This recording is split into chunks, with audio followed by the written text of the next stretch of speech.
आज के डेट में सिर्फ और सिर्फ मुसलमान जो है भाजपा के डर से वोट दे रहा है।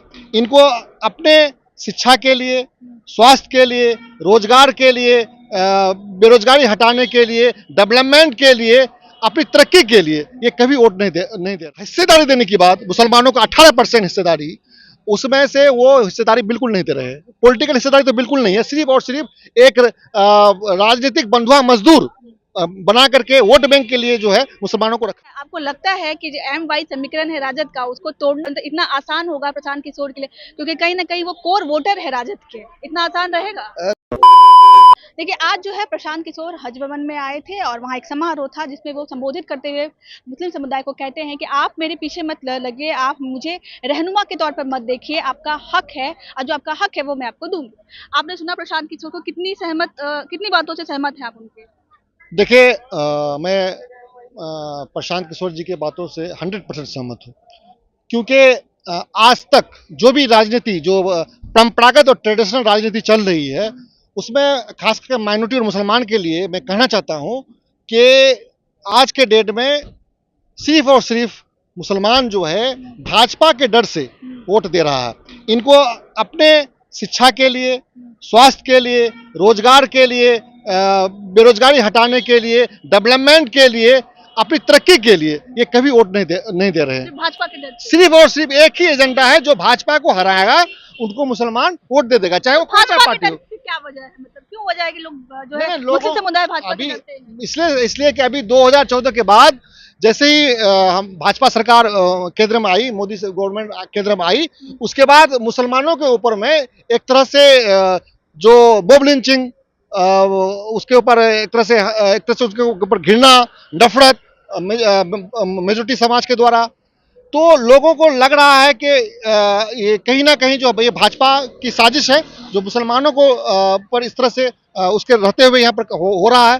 तो लोग उनसे यही डर के कारण लोग जो है वो चाह रहे हैं कि चाहे कुछ भी हो, मेरी तरक्की हो नहीं हो, मेरे बच्चे पढ़े लिखे नहीं हो, हम बेरोजगार रहें, मेरा इलाका अनडेवलप्ड रहे, लेकिन हमको भाजपा नहीं आए।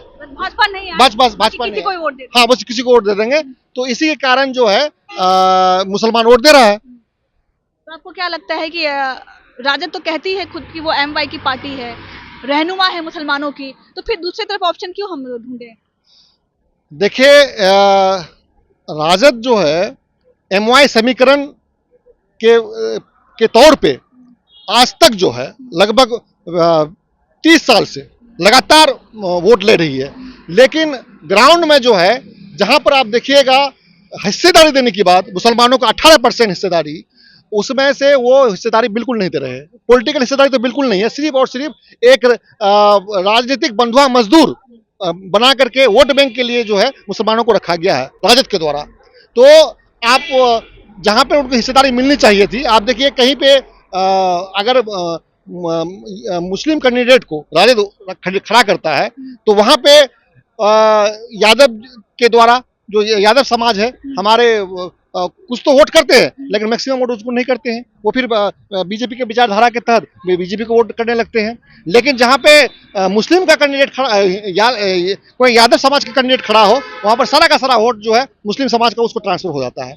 तो ये समीकरण जो है सिर्फ और सिर्फ एक वोट बैंक का समीकरण, MY समीकरण बन गया है। अब लोग इस समीकरण को बिल्कुल इस समीकरण के साथ अब चलने वाला नहीं है। लोग अब एक विकल्प तलाश में। इसकी क्या गारंटी है कि प्रशांत किशोर वोट बैंक की राजनीति नहीं कर रहे हैं मुसलमानों के साथ?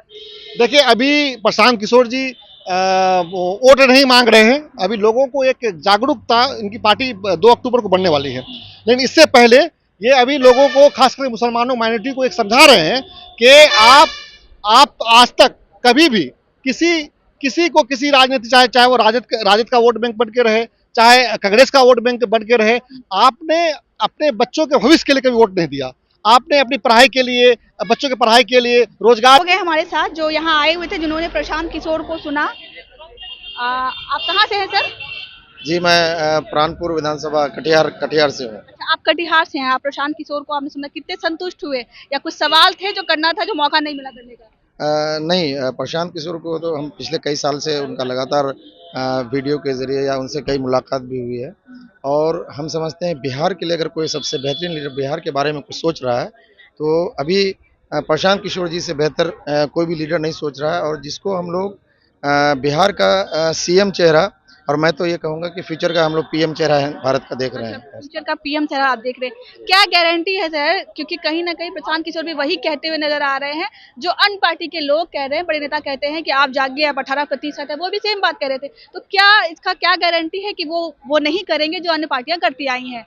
नहीं, सबसे बड़ी बात यह है कि प्रशांत जी एक चीज़ ये बोले कि जिसकी जितनी आबादी उसकी उतनी भागीदारी होगी। राजद तो पहले बोलती आई है। नहीं, बोलती आई है, लेकिन वो जो है कथनी और करनी में बहुत फ़र्क था।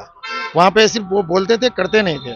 और यहाँ पे एक चीज़ मैं ये देख रहा हूँ कि इनका एक चीज़ ये कहना है कि चुनाव अभियान जो अभियान समिति है उसमें भी, और कमेटी ऑर्गेनाइजेशन है उसमें भी भागीदारी उसी हिसाब से होगी।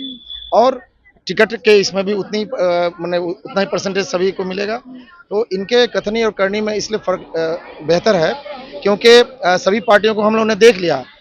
चाहे वो आरजेडी हो, चाहे वो या नीतीश जी की पार्टी हो, जी जदयू हो, सभी ने अब तक जो है दोनों को हम लोगों ने 35 साल देखा है। तो दोनों सिर्फ बोले हैं, किए नहीं है। तो प्रशांत जी पे मुझे पूरा भरोसा है। और जिस ढंग से प्रशांत जी काम कर रहे हैं, इनका जो बोलने का अंदाज, काम करने का अंदाज है, वो दिख रहा है। और ज़मीनी सतह पे ये गांधी जी के बाद मुझे लग रहा है कि कोई ऐसा शख्स पूरे हिंदुस्तान में ऐसा निकला है जो लगातार पदयात्रा कर रहे हैं। और इनका आइडियोलॉजी भी जो है महात्मा गांधी से बहुत कुछ मिलता-जुलता है। और ख़ास करके इनका ये कहना है कि आज़ादी से पहले जो कांग्रेस थी, जिसमें गांधी जी और भी जो लोग थे, उसमें एक मूवमेंट चला था, उसी तरह लगातार ये काम कर रहे हैं। अच्छा, आपको लगता है कि जो एम वाई समीकरण है राजद का, उसको तोड़ना इतना मुश्किल होगा, मतलब इतना आसान होगा प्रशांत किशोर के लिए? क्योंकि कहीं ना कहीं वो कोर वोटर है राजद के, इतना आसान रहेगा? बिल्कुल, ये तो अभी लगातार टूट रहे हैं, सब आ रहे हैं इधर। सबसे ज़्यादा राजद के लोग ही इसमें आ रहे हैं।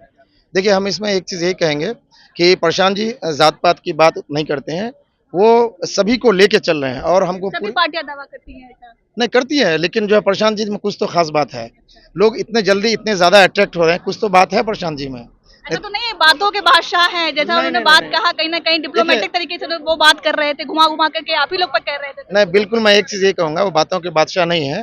वो जो है जो बोलते हैं वो करते हैं, इसलिए भी कि हम लोगों ने देखा कि प्रशांत जी एक पीएम बनाने में काफ़ी मदद किया 2014 में। उसके बाद फिर 10 सीएम बनाने में पिछले उनका जो है 10 साल में लगभग 10 सीएम को बनाने में मदद उनकी रही है। और हर पार्टी के लोगों को उनका जो टीम था, ये काफ़ी मेहनत से ये काम किए हैं। तो हमको प्रशांत जी का जो चीज़ वो बोलते हैं वो करते हैं, सबसे बड़ी बात यही है। तो हमको पूरी उम्मीद है कि जिस ढंग से पूरे बिहार के नौजवान, और ख़ास करके बिहार में इस तरह का इस जुनून के साथ कोई भी बिहार के लिए काम नहीं किया है। सब अपनी कुर्सी और गद्दी के लिए कर रहे हैं। लेकिन प्रशांत जी में ऐसी बात नहीं है, वो यहाँ के लिए कुछ करना चाहते हैं और वो समाज से ही लीडर चुन रहे हैं। ऐसा नहीं कि किसी को थोप दिया जाए किसी समाज में। जहाँ पर जो लीडर मेहनत कर रहे हैं, जिस विधानसभा से हो या जिस पंचायत से हो या जहाँ से जो है, वहाँ के लोगों की भागीदारी को सुनिश्चित कर रहे हैं।